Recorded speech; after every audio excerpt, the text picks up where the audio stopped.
Hello, everyone. Welcome to the Python webinar. You can begin by letting us know where you're from and introduce yourselves. Okay, we have Tumo Yawada from Japan. Welcome. Debello from Lesotho, welcome. Renali from Singapore. Edmund, welcome to the program. Okay, we are ready to begin the presentation. Okay, in about 2 minutes. Oh, we got someone from Bangkok.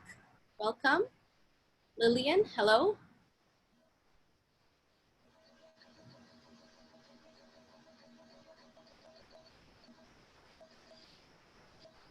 Wait for a couple more. Soam, thank you for joining us this evening. Nguyen Yin from Vietnam. Hi.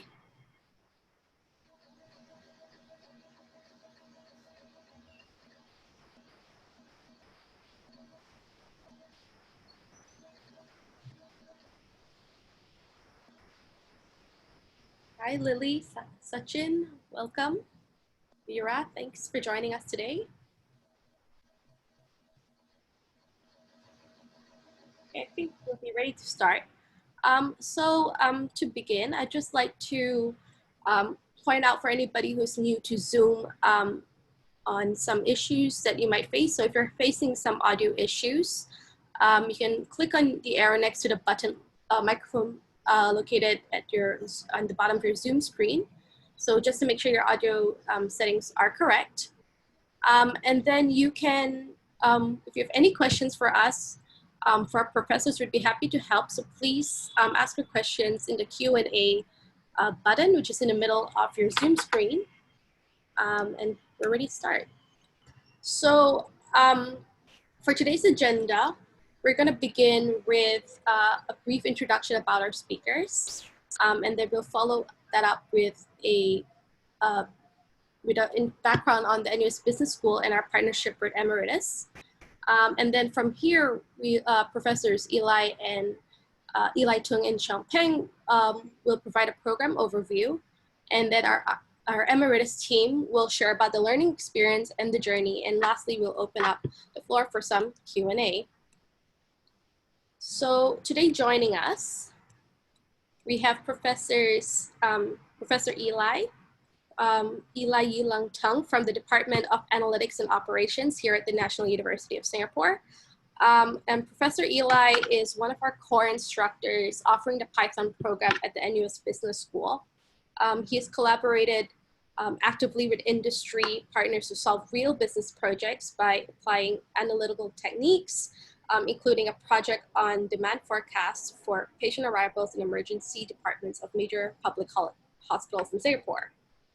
And then Professor Xiangpeng is also a lecturer from the Department of Analytics and Operations, and his research interests are in the domain of data-driven decisions making and optimization under data-driven uncertainty. He is the development of XProg and RSUM, two analytical software packages for modeling optimization problems.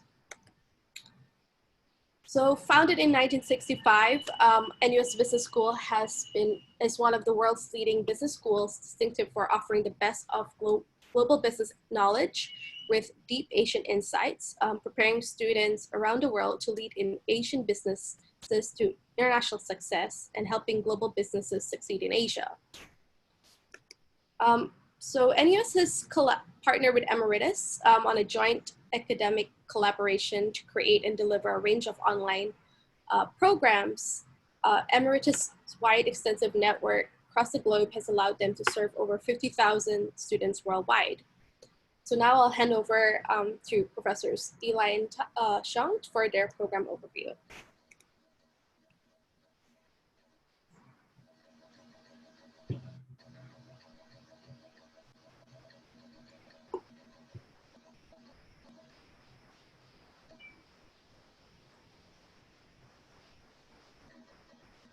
All right, thank you, Monica. And Thank you everyone for coming to this webinar.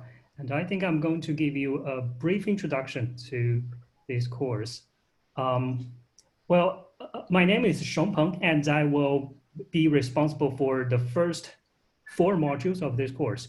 And I will mainly cover the basics of Python. For example, how to use the data types, how to use the control flow, and how to design your own functions, and how to use functions and modules written by the others. And after that, I think the Dr. Eli is going to cover the remaining 4 modules. That will be some more practical use of Python for solving more practical problems. Okay, and I think today I will just give you a brief introduction to the analytics, like the definition of analytics, as well as why we were using Python to be the main focus of our course. Okay, okay. So sorry about that. The first part is what is analytics, or what will be the scope of analytics. Well, to explain this, I want to quote from the famous artist. I'm not sure whether you have heard of this guy or not. He's very famous. He's like the big figure in the area of impressionist. And his name is Paul Gauguin. And he used to say, where do we come from? What are we? Where are we going? Okay, and this is the title of his famous painting work. And I think it's now in the Museum of Fine Arts at Boston in the US. All right, and why we are relate this painting to business analytics or analytics? The reason is that I found very interestingly that the analytics are used to answer these 3 questions. Right, the first question is, where do we come from? So you can tell from the question that we need to focus on the past. We want to look into the history. And we were trying to use the historical data to gain some insights. So this part of to answer these questions, we may have techniques like data visualization, and try to do some business reporting, and try to use some techniques to process data, to store data, and to retrieve data. Okay, and this is the so-called descriptive analytics, and is mainly used to answer the question, where do we come from? Well, the second question is, what are we? And I will use the so-called predictive analytics to answer this question. That is, once we have historical data, right? Once we have historical data, we have some of the knowledge, some of the basic knowledge, understanding of the past. We can find out what will be the pattern and what will be the trend, or what will be the relation between these variables. And once we assume that this pattern or this trend is going to continue in the near future, we can use that to do some prediction. And it's going to cover some of the more fancy topics like data mining, forecasting, machine learning, and some of the AI techniques. Okay, and now we have a prediction of the future, or we have the understanding of the relation between these variables. We can use this knowledge to make our decision, and that is to answer the question, where are we going? We use these decisions to answer this question, and this is a so-called prescriptive analytics. So we may use techniques like optimization, decision tree, to make such decisions based on the understanding of the data. And this is so-called the data-driven decision making. And sometimes we also want to find out the performance of our decisions. And we were going to use the simulation techniques to do that, right? So this is like the main scope of business analytics. And as an introductory course, I think we were going to mainly focus on this part. Right? This part is about the descriptive analytics. And probably we're going to cover a little bit about the statistics, a little bit of this math, probability, statistics, but mainly we're going to focus on this part, where we're going to answer the question, where do we come from? Where we're going to look at the data for the history and to try to gain some insights of the history. Okay, that is to answer the question for what is analytics. And now I'm trying to answer the question, why programming and why Python, specifically why Python? And again, I want to quote from some big guy, and he's Charles Dickens. And he said, it was the best of time, it was the worst of the time.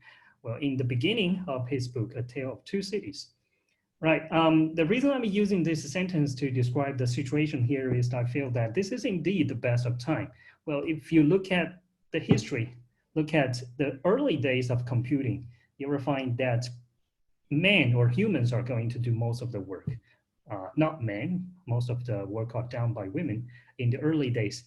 And you can see that in the early days, maybe in the year of 1949, a lot of this data operation, a lot of this data processing, calculation were done by humans, and people were sitting in the big office and they were trying to do a lot of this work manually, which is not that efficient and is going to cost a lot of this human resources. And then we have some early prototype of programming language like the assembly language in the early 1950s. And well, once you have this programming language, we can use computer instead of human to do the calculation or to process the data.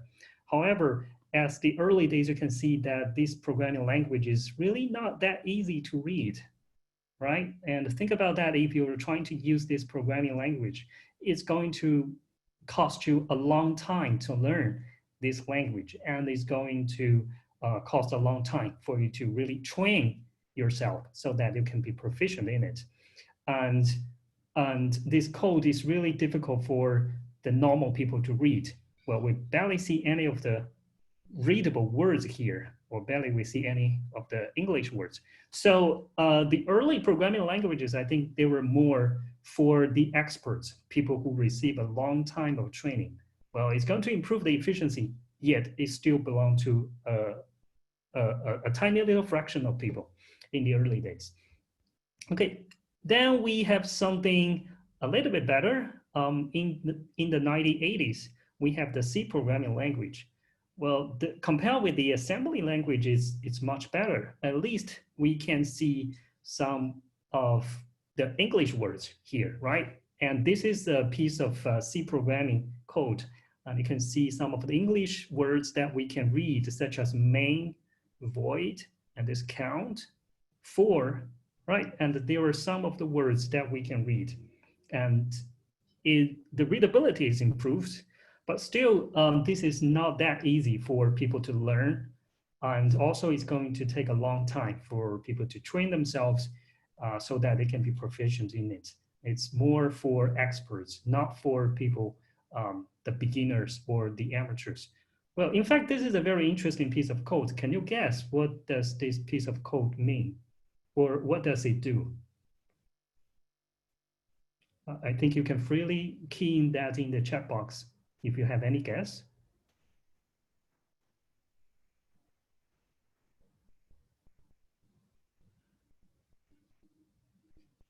Okay, seems that this is still quite difficult for you to guess. Then how about this one? This is the Python code that we were using nowadays. Is that obvious? Okay, so when we look at the Python code, we find that compared with the C programming language or compared with the assembly programming language, it's much easier to read and it's more concise, right? In the previous case, you can see that in order to, I think some of the participants already got the answer. We were going to write this sentence. I will not throw paper airplane in class. We were going to print this sentence, or we were going to write this sentence for 500 times. Oops, sorry. We were going to repeat the sentence like 500 times. But you can see that if you are using C programming language, you still need to use so many lines of code. But using Python is more concise. We just need one line of code. And also, it's much easier for us to understand. We just print a sentence multiplied by 500. And it seems that it's just to repeat or just to print this sentence 500 times. So as a summary for this section, I will try to quote from this book called The Hitchhiker Guide to Python. And the author mentioned that if you ask Python programmers what they like most about Python, they were often cite its high readability. So Python is really, really easy for us to read. And because they were easy to read, it's also easier for the amateurs or the beginner to learn this programming language. And it takes relatively small amount of time compared with the conventional programming language for you to be proficient in it. Well, and so I would say it's more for the beginners and for the amateurs compared with the previous programming languages. Okay, and that's one of the benefits of using Python. And another thing, I would try to use this cartoon or comics to show the benefit of Python.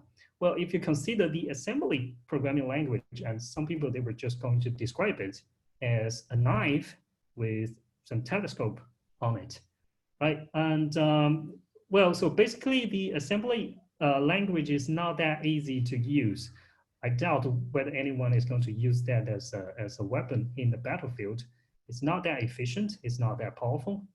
Okay, and in the age of C programming language, we may have something looks like a pistol.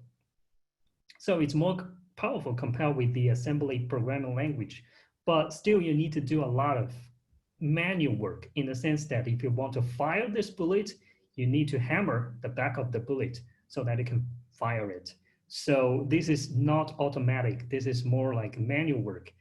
A lot of this manual work you need to do in your programming. And once we have the C++, everything is better. We have the weapon to be automatic, and we can have these different components to put them together so that we can come up with this formidable weapon. Well, in terms of Python, I think it's going to be even more powerful. It's like a mighty robot firing missiles, and it can go forward by itself, right? And why we can come up with such a powerful weapon by using Python? But the reason is that Python provides a lot of these packages, and these packages are written by those real experts, real computer scientists, and they try to make these packages, these modules, these functions to be really easy to use and really efficient while we will implement them. So our job is just to put them together. We just need to put these components together and we can come up with our own projects. We can use all these components to solve our own problems. You don't have to start from scratch. You don't have to do a lot of this manual work as you were using C or assembly. You just need to create your own project based on the others' work. Okay, that's another benefit of Python. And so if you were using Python or C++, it's going to be something like this, right? If you were using C++, you still need to write a lot of your own code.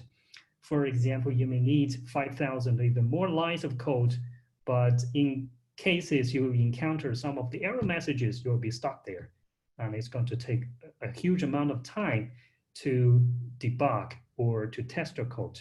But when you were using Python, it's really, really easy because you can totally use the package written by the others.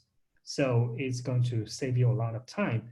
And next, we are going to use a paragraph from this book, the Python Data Science Handbook, to summarize this benefit, which is that especially for data science, we prefer using Python in the sense that a lot of these third-party packages are provided for us to do some of the works, such as we can use this NumPy to manipulate or to do some operation for array-based data.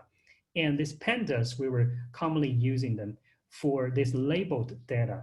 And this is SciPy for some of the scientific computation. And we were going to use this matplotlib to do the data visualization. And I think we were going to cover all of these 4 packages in our course. And they were commonly used in a real industry. So they were very practical. And once you are familiar with these packages, I think it's a good starting point for you. You should be able to learn some of the more complicated or some of the more advanced packages by yourself in the future. Okay, so here is the summary of the benefits of using Python or programming in the industry, which is that Python is easy to read, and we have a lot of these open source packages that we can just directly use. You don't have to start from scratch. while you are doing this coding. It's more friendly to beginners, amateurs, and for everyone. Okay, and you can even find a lot of these courses for kids because this Python programming is so easy. And also we have a lot of free resources, like a lot of these textbooks online that you can download and you can search by yourself. Okay, and in this book called the Python for Finance, you are going to find some of the other benefits of using Python. I think we don't have time to cover every one of them. So we were just going directly to the next part, which is why I call it the worst of time.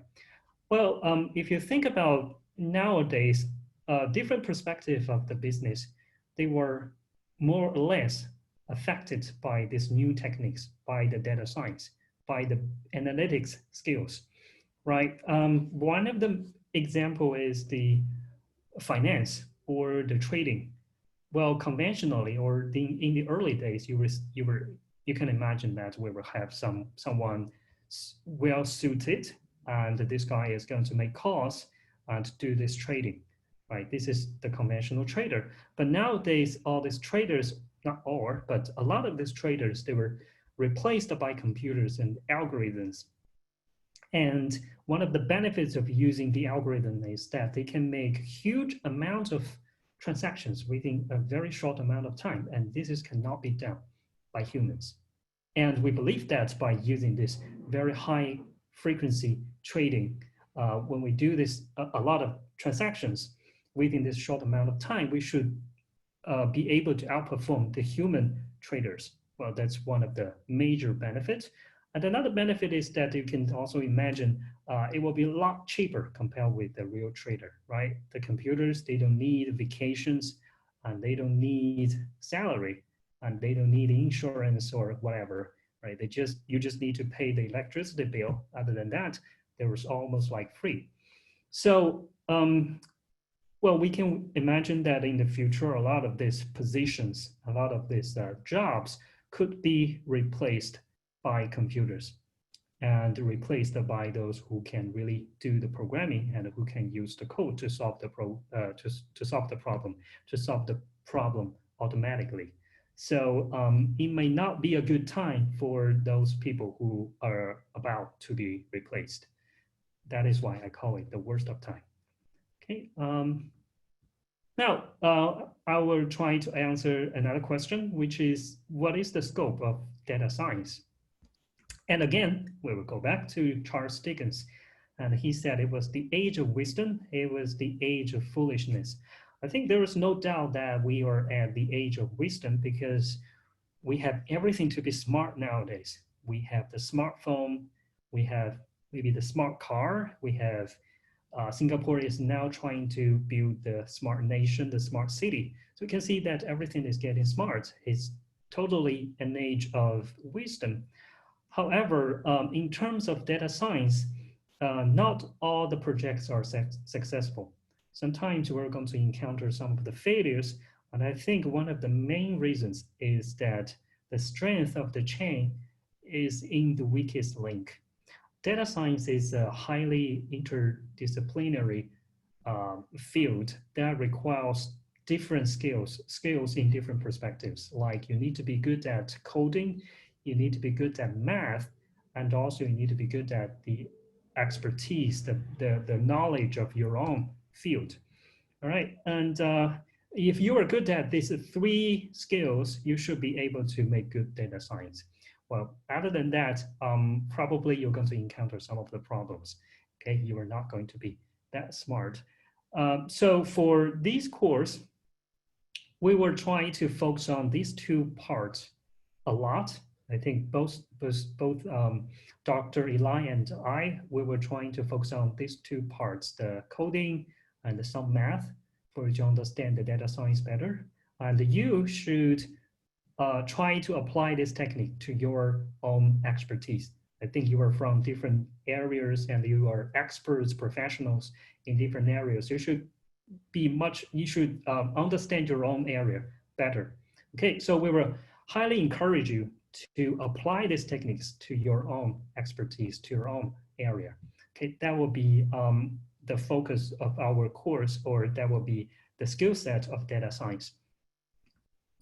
Now, finally, I'm going to present a real application that is how I'm using Python and data science or this data visualization technique to solve a problem in my own teaching work.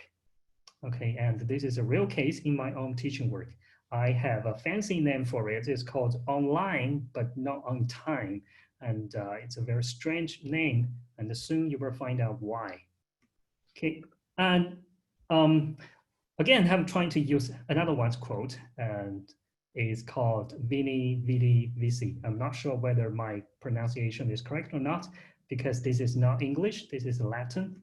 And in fact, this is I can, I saw, I conquered. I'm quoting this sentence from Julius Caesar. The reason is that I think this is a typical way that we were trying to solve problems for data science or for some of the business analytics project. We came across a data set and we try to use data visualization to see what happened in this data set. We try to see what happened. We try to gain some insights from data visualization.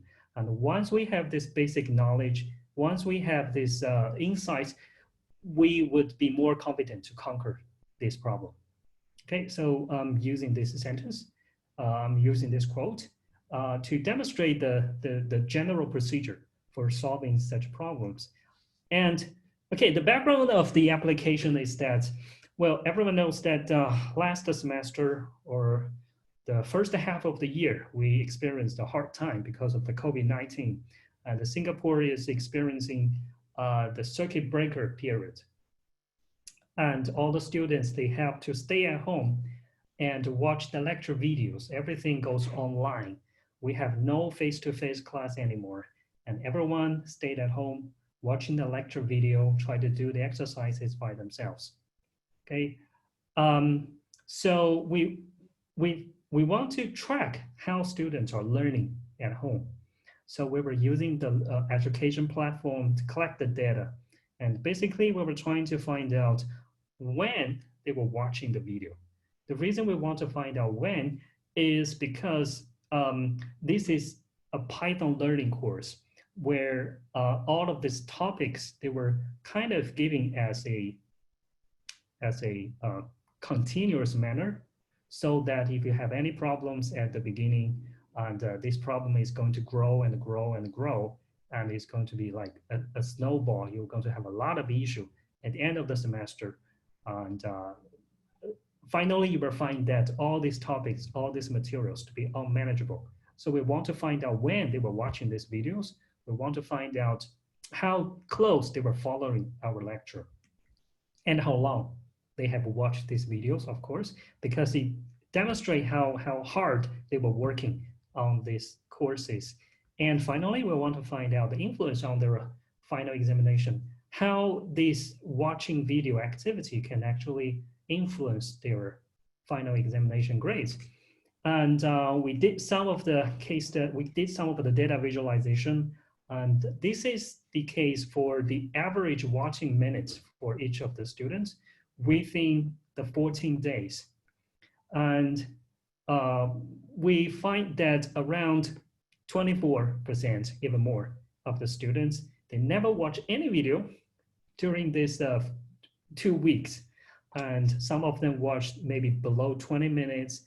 And we only have around 20, and the 20, around 40% of students, they watched maybe 40 to 60 or 60 minutes, even more, for the lecture videos. Well, every time we were going to give them the lecture video for about 60 minutes. Okay, and this watching time also influenced their grades, their final examination grades. As you can see that for those who have never watched within these 14 days, where they waited until the last minutes to watch these videos, they didn't do well in the final examination. And for those who have closely followed our lecture, they were going to do much better, right? And the similar pattern can be found when we try to check their activities within 7 days once this lecture video is released. And again, we found a lot more of them they never watched within 7 days. And again, we have this kind of pattern. If you watch more of this video within these 7 days, you are going to receive like higher grades. So as a teacher, we would learn that we need to implement some of the techniques to encourage a student to closely follow the lecture and try to do the review on time. That is why we call the name. Online students are doing this online learning, but they didn't do it on time, especially for this case, for this batch of students. They didn't do it on time, and it's going to influence their study results quite greatly. Okay, that is why I would suggest you that this is also a Python learning course. All its topics, they were in this continuous flow, and you need to do the review and the self-study after each of the lecture so that you can get the best result for your study. And in order to help you do that, I think we, for this course, we will have some of the after-class activities that you can participate to do some practice to exercise for these questions. And each of the lecture, after each of the lecture, we will have some of the graded assignments that you can also try to test yourself whether you really understand everything. And in case you have anything that you don't understand or you have difficulties, then you can go to the discussion board. And then I think we will have some programmer later. They were going to help them to answer these questions. And also you can share your learning experience there for yourself, and you can share your experience with the others and try to to get the best result of this course. Okay, I think that will be the last slide, the last page for my presentation. I will pass my time to Dr. Eli, and I think he will continue the discussion or the introduction of the course. Thank you so much. Thank you very much, Dr. Xiong. So let me continue.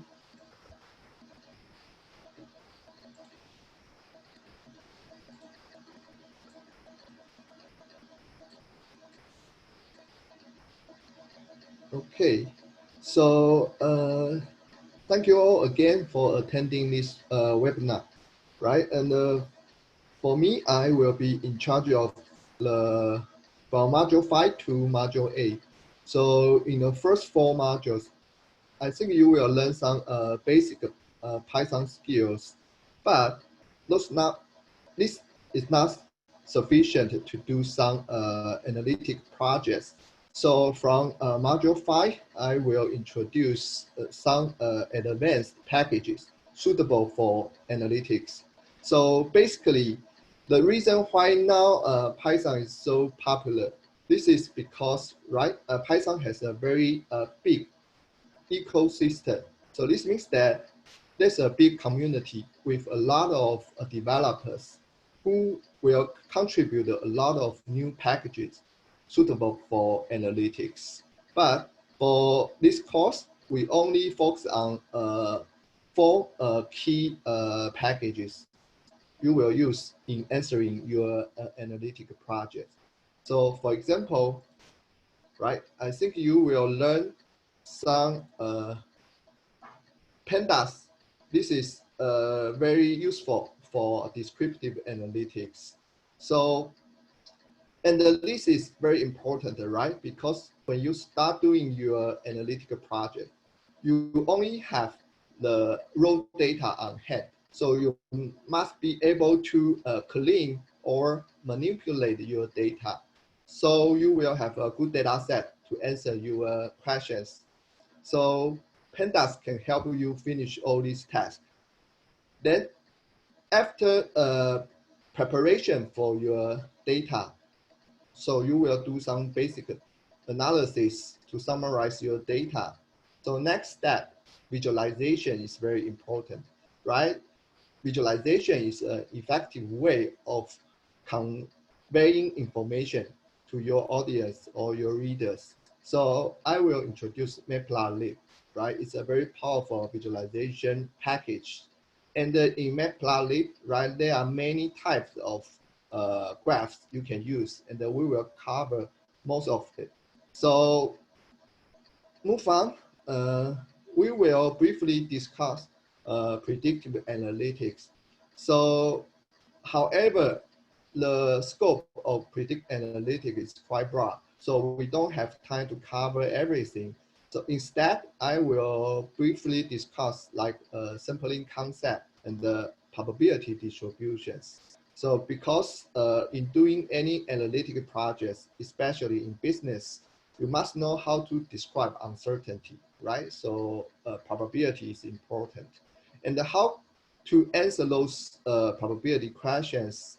So in Python, we have this very useful package, SciPy.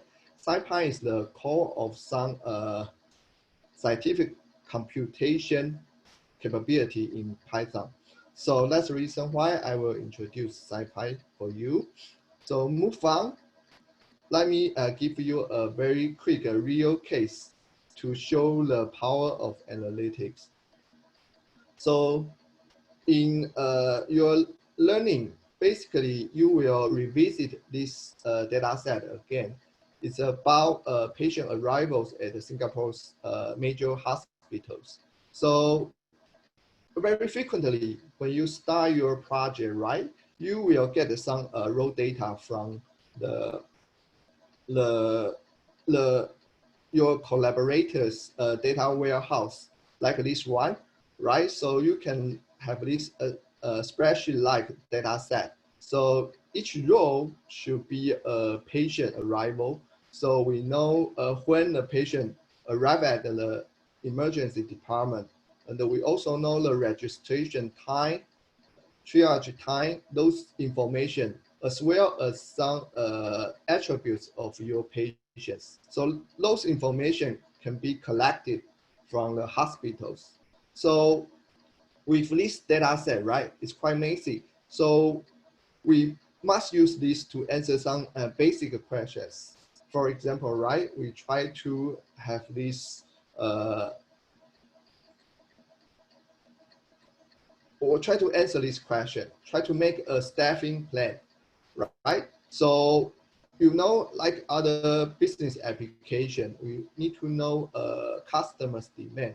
In healthcare management, staffing plan will utilize the demand data. This demand data will be the patient's arrival data.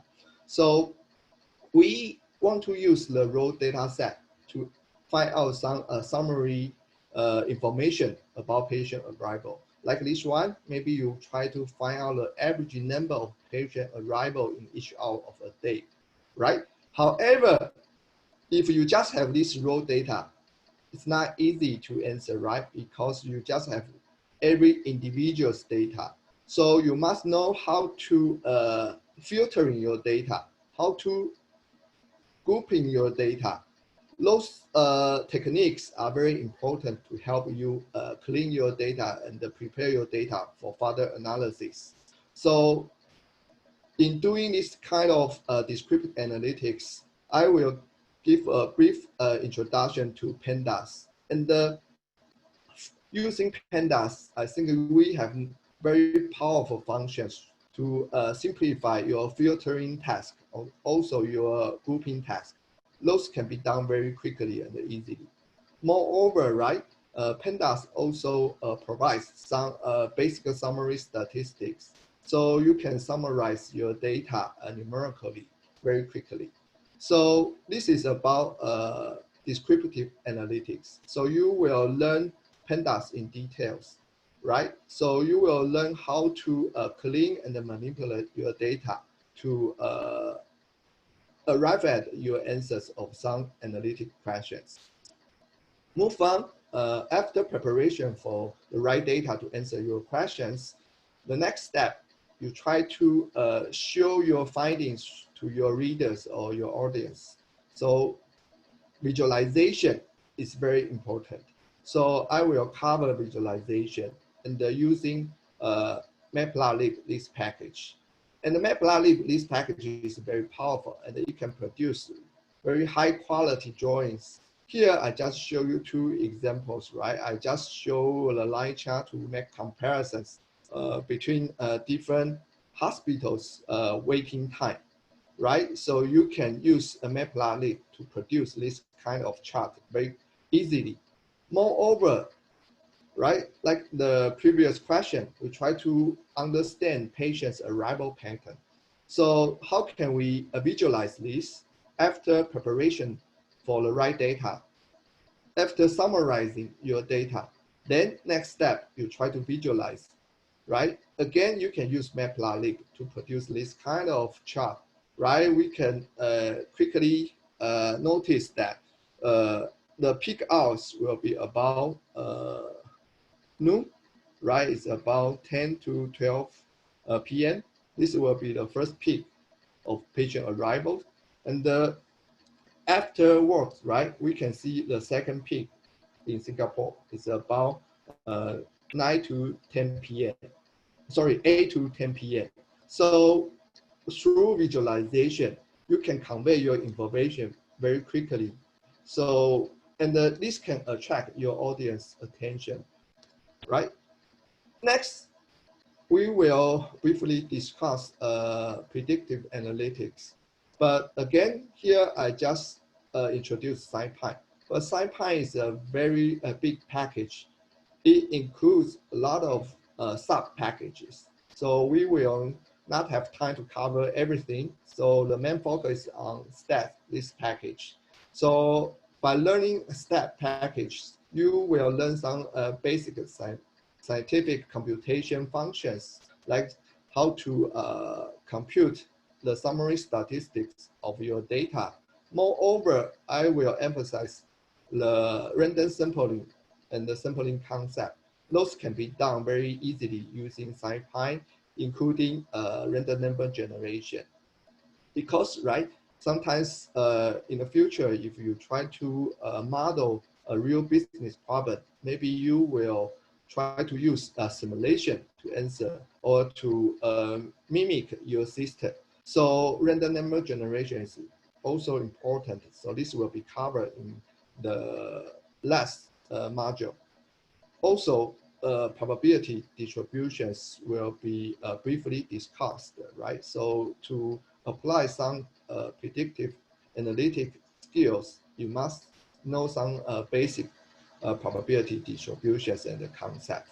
So from module 5 to module 8, you will learn most practical skills to handle the real data, right? Like a pandas, you will know how to filter or to group or to summarize your data.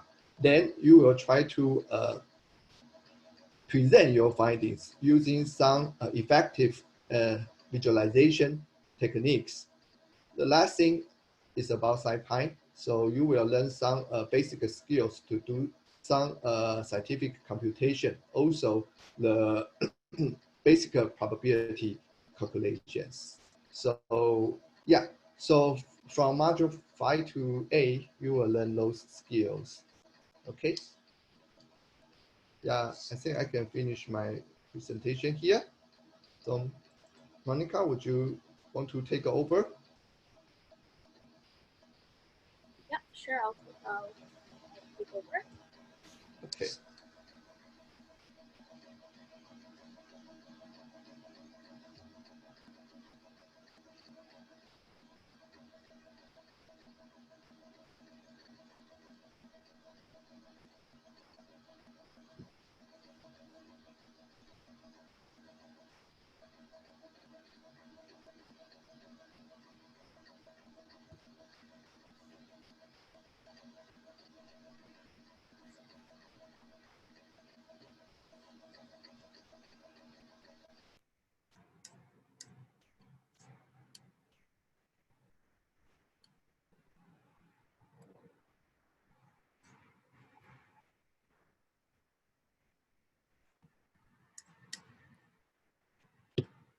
So now we'll pass it to my colleagues from the Emeritus team who will go through the learning journey of program.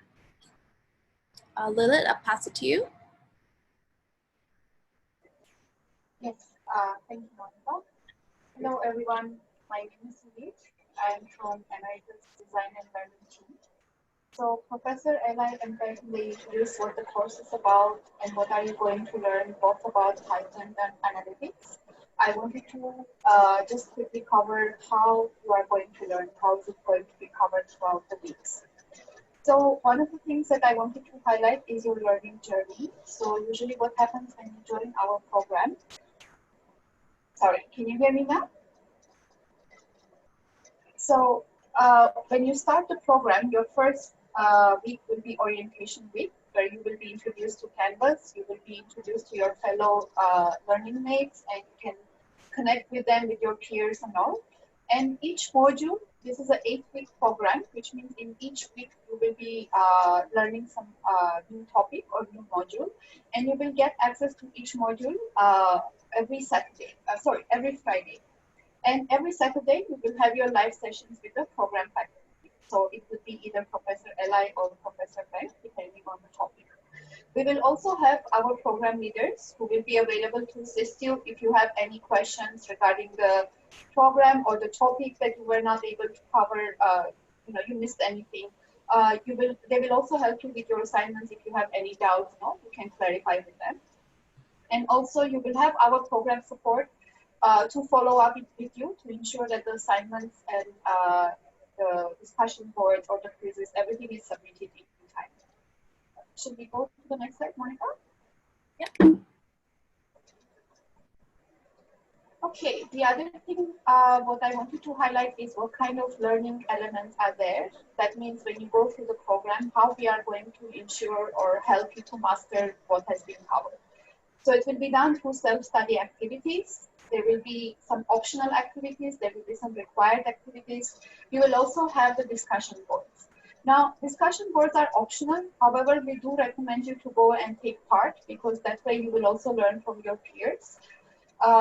More about what kind of activities are there and all. Once you enroll during the orientation week, you will have the program leader and all, and you can ask questions during your first week of the introduction. Can we go to the other one, Monica? Okay, so the required activities that are there, they will be scored, and you need to score 60 out of 8 points. And then since the program is taught through live webinars, you need to attend 6 out of 8. The participation is mandatory. In case from the 2 webinars that you can miss, once you miss it, the recording will be available for you to refer to it whenever you need. But we do encourage to attend.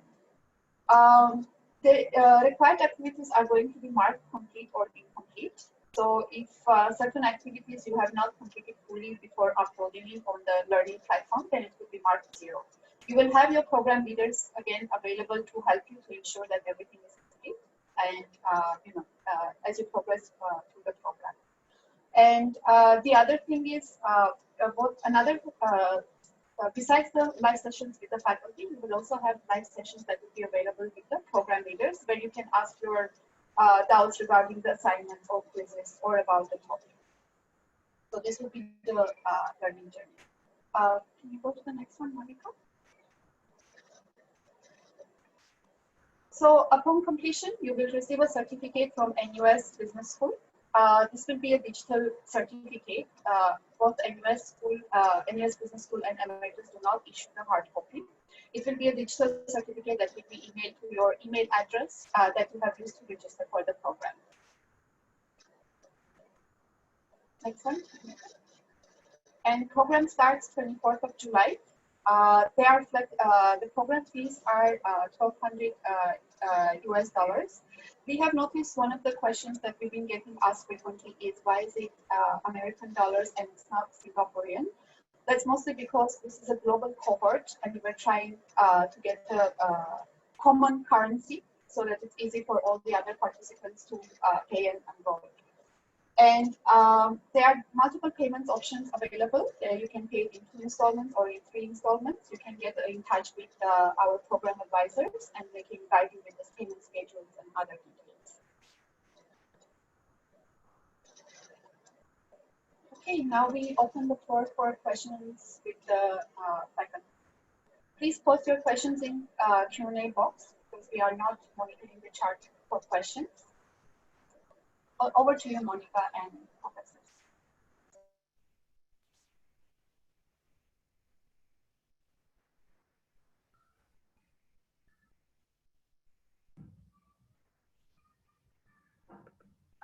Okay, so I'm gonna read out some questions, and Xiang and Professor Eli, perhaps you can answer them. So for someone with no knowledge of statistics, can you give any suggestions of how and where to learn?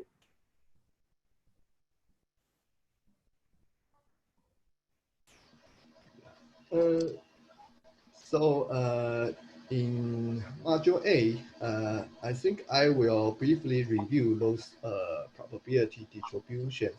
So even you don't have any prior knowledge of statistics, I think it's fine. I will cover some, and also I will emphasize the sampling concept. So you can revisit if you have learned. If you didn't learn this before, I think you just follow the schedule to learn. There's no difficulty, I think. Okay, I think I can add a little bit. This is just an introductory course. So we assume you have no background either in Python or statistics. And we were going to start from the very beginning. Well, it's good if you have some background in statistics, probability. But in case you have no background, I think Dr. Eli is going to give you a detailed introduction to that. And also, if you have any question, I think we have the discussion board, and there will be someone there to help you. So basically, I think there is no way there is no need to worry about that. Yes. Moreover, I just add one thing, and we will provide some practice questions, right? If you are new to the statistics or probability, right? You can also practice those questions to gain some knowledge later on, right? We just give you a very brief introduction to probability and some basic statistic concept. Okay, great. All right, we'll move on to our next question. Will there be a guide to install the necessary programs for this course? So I believe we will have a 1 week before the first module to learn where and how to install the programs. Maybe Professor Eli and Feng, you want to elaborate a little bit more on what's going to be covered before module 1? You mean the software, about the installation of the software, the preparation of the software? Yes, that's right. Okay, I think we were going to give you an introduction of how to install the software 1 week before the lecture really starts. And it's going to be very easy because we were going to use Anaconda, which is the software that integrated all of the packages we need to use in the software. So it's like a one-stop installation. Once you have this one software to be installed, everything is ready. You don't have to worry about that anymore. Okay, great. Thanks, Professor. Is there a reference book we can do a pre-study for class preparation? A reference book or textbook? Reference book. It's a good question. In Dr. Xiong's slides, I think there's a book, right? It's about. Yes. Okay. Okay, I'll give you some background story about the reference book. Well, in the past, for NUS students, we recommend, in the past few semesters, we recommended 1 or 2 reference book or textbook for them. And we did a little bit survey on whether they have purchased these books or whether they have borrowed these books from the library. And we found that none of them ever do that. So we decided that we do not use any reference book anymore. And we try to incorporate everything important from this reference book to the demo file or to the slides in our course. Okay, so technically, you do not need any reference book. In case you want to do some self-study, you can use the reference, you can use the textbook or the reference book mentioned in my slides. I think I mentioned one of the book is called, what is that? Well, the Hitchhiker Guide to Python. That one is an online book. You can access that free. as online file. And another one is called the Python Data Science Handbook. It's also given in maybe page 21 of the slides that you can also download it freely from, you can Google it and you can find the resources online, and it's totally free. So you don't have to purchase any of the reference book. As I said, technically you don't have to prepare any of the reference book. Right. Okay. Yeah. Again, I think Professor Xiong has emphasized that you just need to read those demo Python demo code file, right? We will cover the most important techniques in those demo files. So I think if you are familiar with those code files, those should be sufficient to do your own analytic projects. Okay, great. We'll move on to our next question. Bass asks, will our codes be published online, like in GitHub? No, I don't think so. But we were going to send you the demo code as a Jupyter Notebook file. Yeah, we have prepared those Jupyter files to demo our code. We will give you those demo files directly. Okay.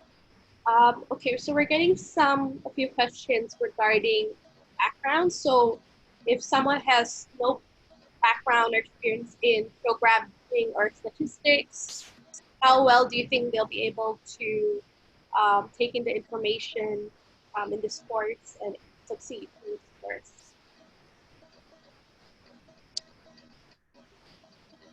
Okay. Firstly, I think the course is designed for those who have no background. Okay, we were going to start from the very beginning. We're going to start from the very basic concepts. But if you do not have the Python background or any background in math or in programming, it means that you need to make a greater effort. It's just that.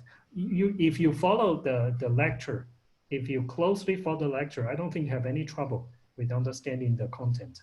You should be able to proceed with each of the lecture. It's just that you might need to pay a little bit more effort compared with those who have some background. Okay, we were going to start with everything very basic, very simple, very fundamental from the beginning of the class. All right, thank you. Moreover, right, since the first 4 modules, you will learn those basic Python skills. From module 5, actually, you will feel that by using pandas, the code is simpler. It's much simpler than the original basic Python code. So don't worry, if you don't have any background, you just closely follow the timetable. I think you can learn everything. No worries. Yes, just as I mentioned in the introduction part, that Python is more designed for beginners and amateurs. Okay, so if you are a beginner, if you are an amateur, it's just for you, right? Because it's easy to read, and also you can do your own work based on the others' code, based on the others' packages. As Dr. Eli just mentioned, you can use pandas like all these tools to solve your own problem. And it's going to be much easier compared with other programming languages. So again, there is no need to worry about that. All right, thank you, Professor. We're having a few questions regarding the installation of software.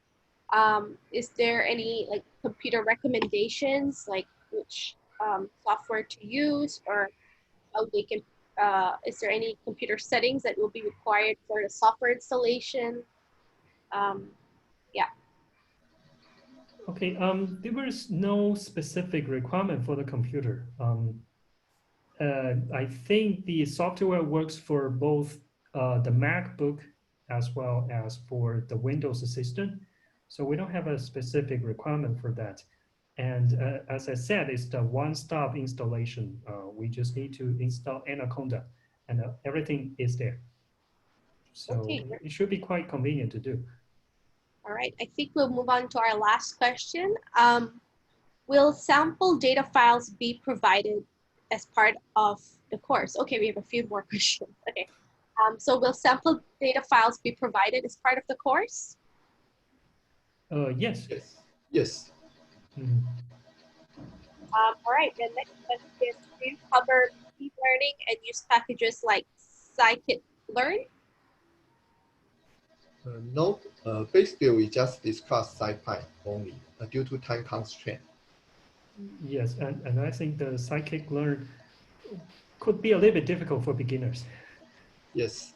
And then is data analytics a job position for mainly for big organizations or less for small and medium enterprises? Oh, this is a hard question. Yeah, it's quite difficult to answer. Well,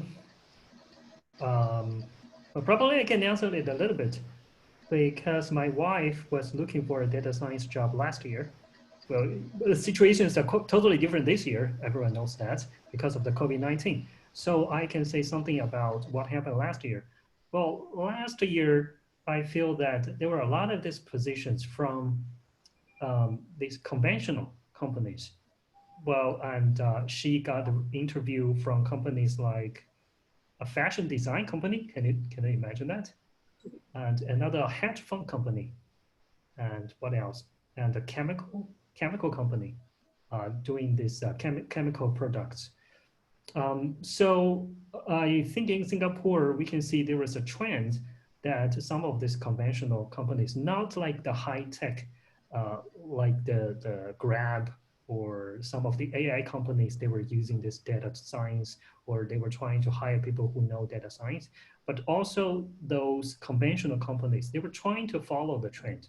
They were trying to try see if the data science can bring about some of the extra benefits or can help them to do the business operation or what.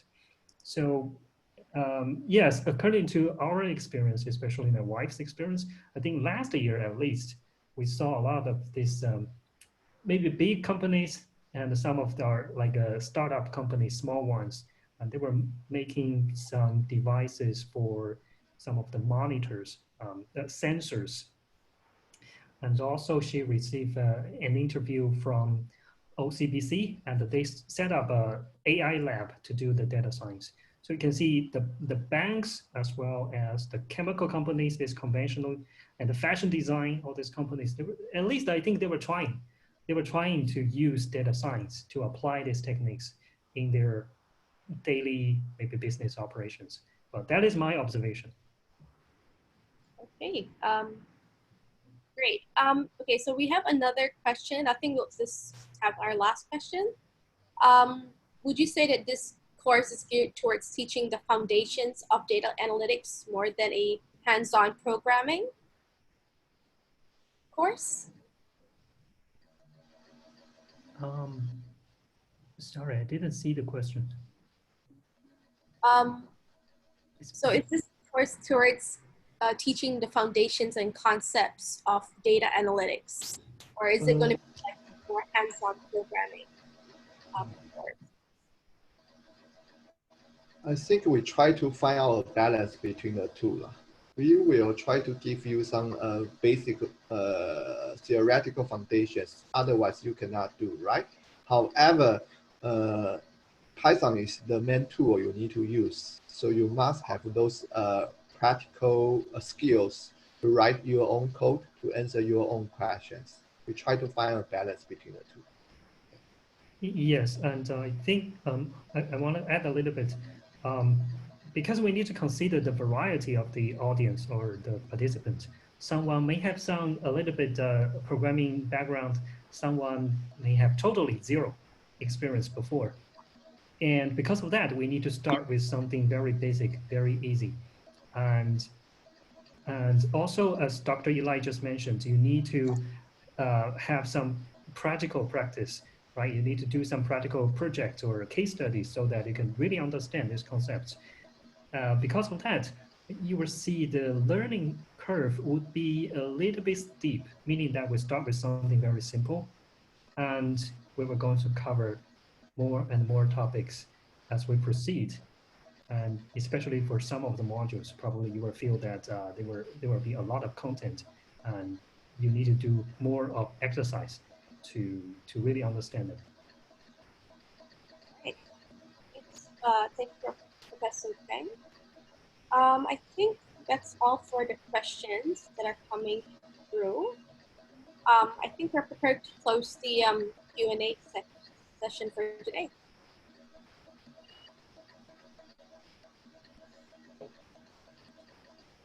All right, so I don't think there's any more questions coming in.